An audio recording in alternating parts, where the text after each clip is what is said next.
వాళ్ళు ప్రార్థన చేయడానికి ఇద్దరు దేవుని ఆలయానికి వెళ్ళారు.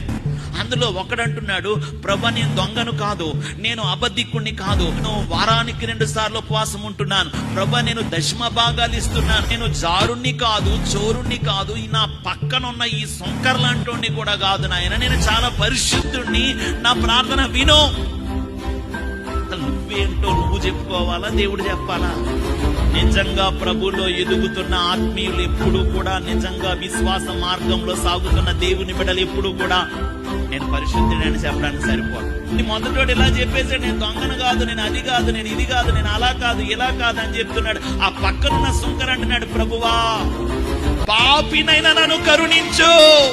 యేసయ్య చెప్తున్నాడు, ఆ మొదట ప్రార్థన చేసిన పరిసయ్యుడి కంటే ఇతను నీతిమంతుడా.